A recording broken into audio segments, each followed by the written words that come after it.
बंदो चरण सरोज गुरु मुद मंगल आगार। जय सेवत नर होते हैं भव सागर से पार। गुरु जी के स्मरण मात्र से नाशत विघ्न अनंत। तासे सर्वारंभ में ध्यावत हैं सब संत।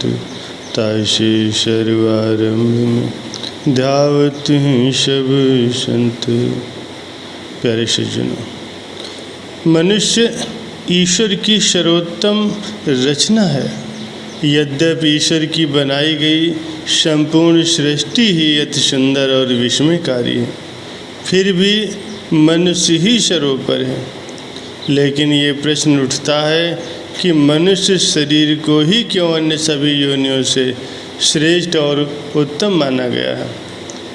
महापुरुष फरमाते हैं कि 184 जून में मानुष देह प्रधान अर्थात 84 लाख योनियों में मनुष्य ही सर्वोत्तम है, प्रधान है। यदि हम अन्य योनियों की बात करें तो हमें ये जानकर आश्चर्य होगा कि अपने दैनिक निर्वाह के साधन जुटाने के लिए कई योनियां तो मनुष्य की तुलना में भी कई गुना अधिक निपुण हैं। ईश्वर द्वारा प्राप्त अद्भुत कौशल, चातुर्य और बुद्धिमानी के द्वारा अन्य योनियां भी अपने लिए निवास स्थान बनाने से लेकर के भोजन जुटाना, परिवार का पालन पोषण करना इत्यादि मनुष्य से कहीं अधिक बेहतर कर लेती हैं। लेकिन फिर भी मनुष्य को ही सर्वोत्तम क्यों कहा गया?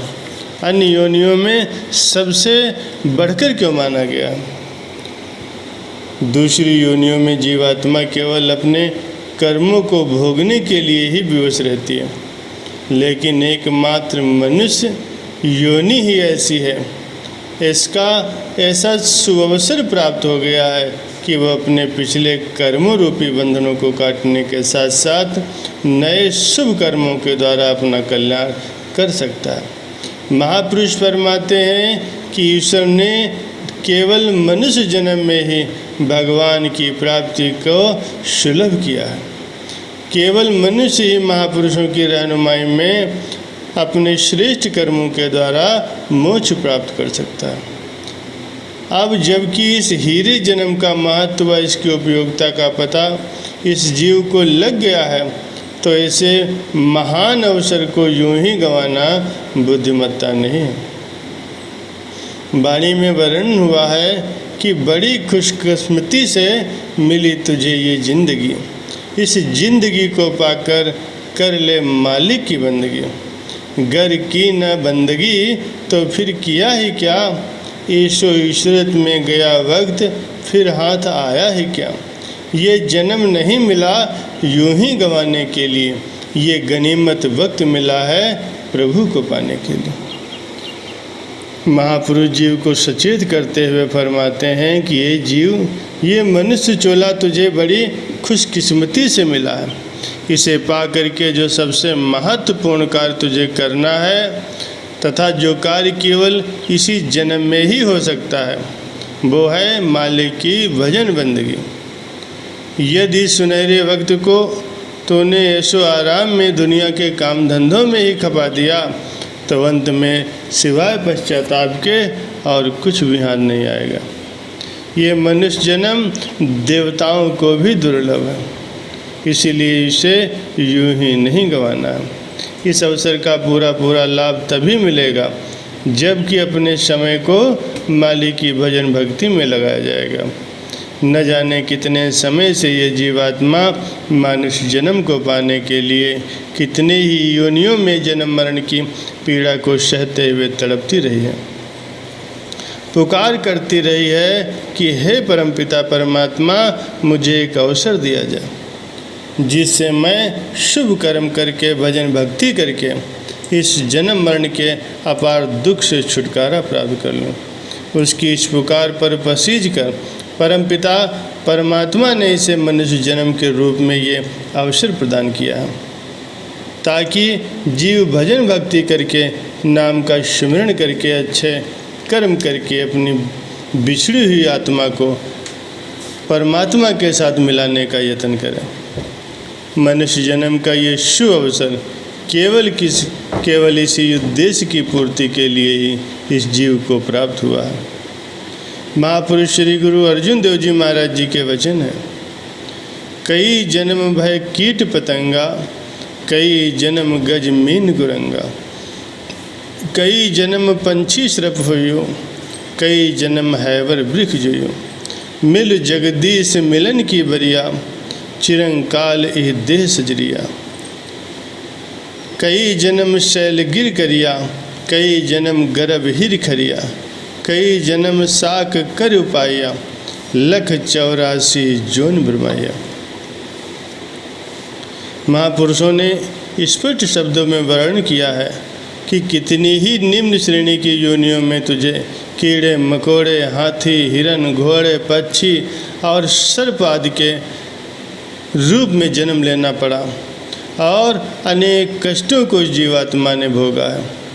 अब तो ये समय, ये नर रूपी सुअवसर, ये बारी जीवात्मा को परमात्मा ने प्रदान की है।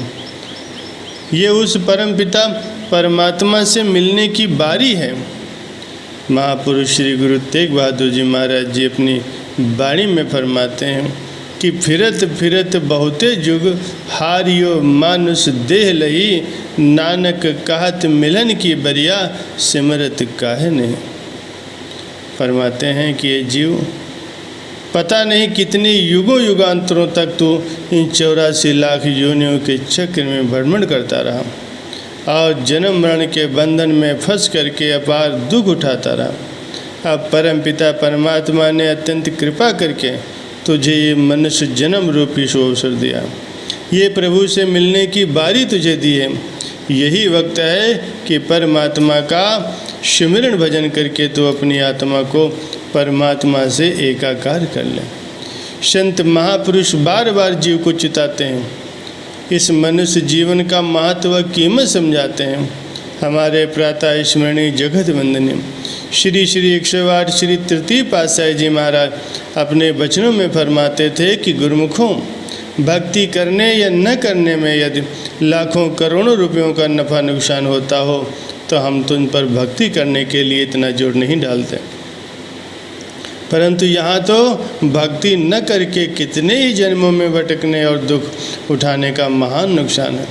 कहाँ तो ये जीव इस मनुष्य जन्म में परमात्मा की भजन भक्ति करके परमपिता परमात्मा से एकाकार करके उच्चतम से उच्चतम परमात्मा के धाम का वासी हो जाए, और कहाँ संसार के भोगों और काम धंधों में अपना समय नष्ट करके फिर से उसी 84 लाख योनियों के चक्र में फंस जाए, जिससे ये बड़ी कठिनाई से कई युगों के बाद निकल करके आया है।